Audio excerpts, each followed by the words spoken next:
Halo, assalamualaikum teman-teman. Kembali lagi bersama saya Nurul Husnain dan rekan saya Sarah Qurratul Aini. Kali ini kami akan membahas tentang aliran Asy'ariyah dan Maturidiyah. Langsung saja, pembahasan pertama akan dibahas oleh rekan saya Sarah Qurratul Aini. Kepadanya dipersilahkan. Saya akan menjelaskan tentang Asy'ariyah. Poin yang pertama ada definisi Asy'ariyah. Asy'ariyah berasal dari nama tokoh pendirinya, Abu Hasan Ali bin Ismail al-Asy'ari. Beliau lahir di Basrah 260 Hijriah atau 873 Masehi dan wafat di Baghdad 324 Hijriah atau 935 Masehi. Pada awal mulanya, ia adalah murid Abu Ali Muhammad bin Abdul Wahhab al-Jubai, seorang pemuka terkenal Mu'tazilah. Tetapi ketika berumur 40 tahun, ia menyatakan diri meninggalkan ajaran Mu'tazilah. Poin yang selanjutnya, sejarah timbulnya aliran Asy'ariyah. Pada awal mulanya, Abu Hasan Ali bin Ismail al-Asy'ari adalah seorang murid al-Jubai dan salah seorang terkemuka dari golongan Mu'tazilah. Akan tetapi, setelah sekian tahun lamanya menjadi pengikut aliran Mu'tazilah, Al-Asy'ari meninggalkan aliran tersebut. Menurut suatu riwayat bahwa pada suatu malam Al-Asy'ari bermimpi. Dalam mimpinya itu, Nabi Muhammad SAW mengatakan kepadanya bahwa mazhab ahli sunnahlah yang benar dan mazhab Mu'tazilahlah yang salah. Sebab lain yang membuat Asy'ari meragukan ajaran Mu'tazilah dan keluar dari aliran itu karena Al-Jubai tidak menjawab pertanyaan dalam perdebatan. Sejak peristiwa perdebatan itu, Asy'ari merasa tidak puas dan ragu akan ajaran Mu'tazilah. Pada puncak keraguannya, Al-Asy'ari mengasingkan diri di rumahnya dari orang banyak selama 15 hari untuk memikirkan ajaran-ajaran Mu'tazilah. Setelah itu, Al-Asy'ari keluar dari aliran Mu'tazilah. Selain merasa tidak puas terhadap pendapat Al-Jubai, juga karena ia melihat adanya perpecahan di kalangan umat Islam yang dapat melemahkan mereka jika tidak segera diakhiri. Al-Asy'ari mengkhawatirkan akan sikap umat Islam yang menganggap rendah Al-Quran dan hadis sebagai korban dari sikap Mu'tazilah yang terlalu memuja kekuatan akal pikiran. Di samping itu, Al-Asy'ari juga mengkhawatirkan umat Islam akan menjadi golongan tekstualis yang hanya memegangi bunyi lahir nas-nas agama tanpa melihat makna yang terkandung di dalamnya. Melihat keadaan tersebut, maka Al-Asy'ari mengambil jalan tengah yang dapat diterima oleh mayoritas kaum muslimin.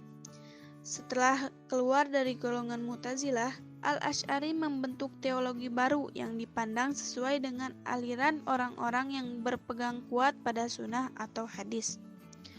Aliran itu kemudian berkembang pesat sampai mengalahkan aliran Mu'tazilah. Selanjutnya ada ajaran aliran Asy'ariyah.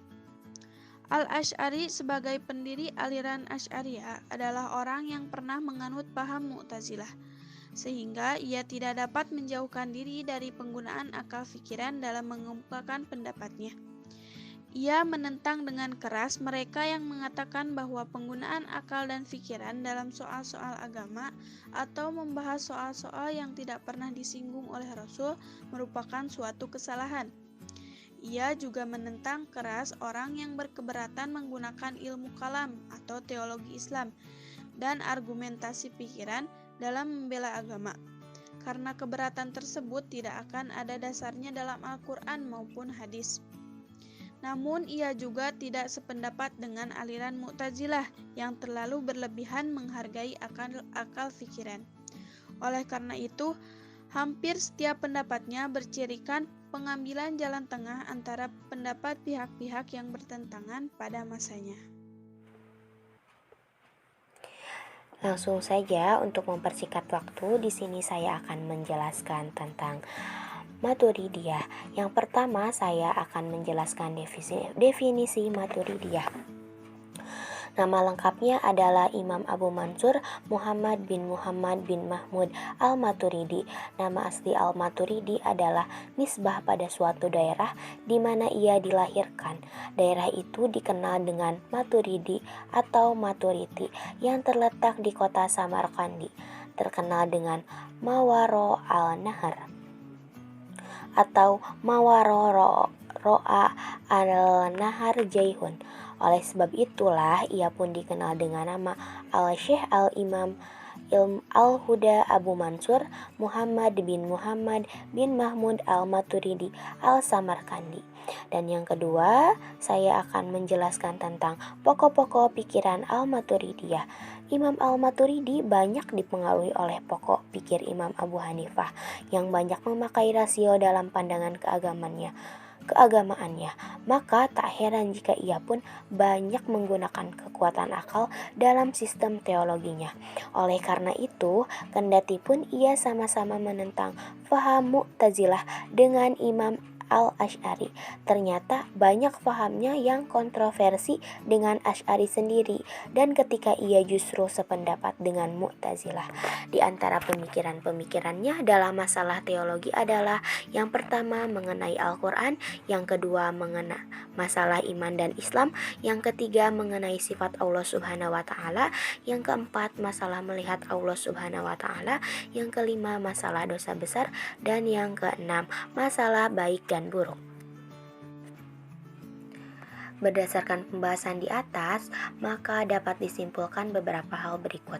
Yang pertama, Asy'ariyah berasal dari nama tokoh pendirinya Abu Al-Hasan Ali Ibnu Ismail Al-Asy'ari. Yang kedua, awal mula Al-Asy'ariyah mengikuti ajaran Mu'tazilah.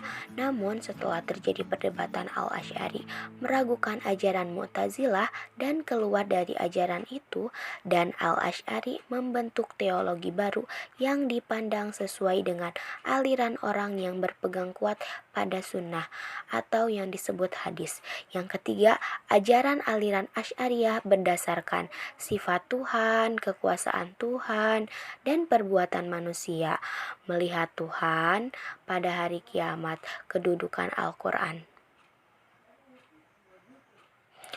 Yang keempat, Al-Maturidiyah didirikan oleh Al-Maturidi. Nama lengkapnya Imam Abu Mansur Muhammad bin Mahmud Al-Maturidi. Yang kelima, setiap aliran yang muncul begitu mudah terpecah hanya karena masalah sepele. Setiap aliran memiliki prinsip yang berbeda-beda. Alhamdulillah, pembahasan tentang aliran Asy'ariyah dan Maturidiyah sudah selesai kami sampaikan. Mohon maaf apabila ada kekurangan dalam pelafalan maupun penyampaian, karena kesalahan datangnya dari kami sendiri dan kebenaran datangnya dari Allah Subhanahu wa Ta'ala. Sampai bertemu kembali teman-teman semuanya. Kami undur diri. Wassalamualaikum warahmatullahi wabarakatuh.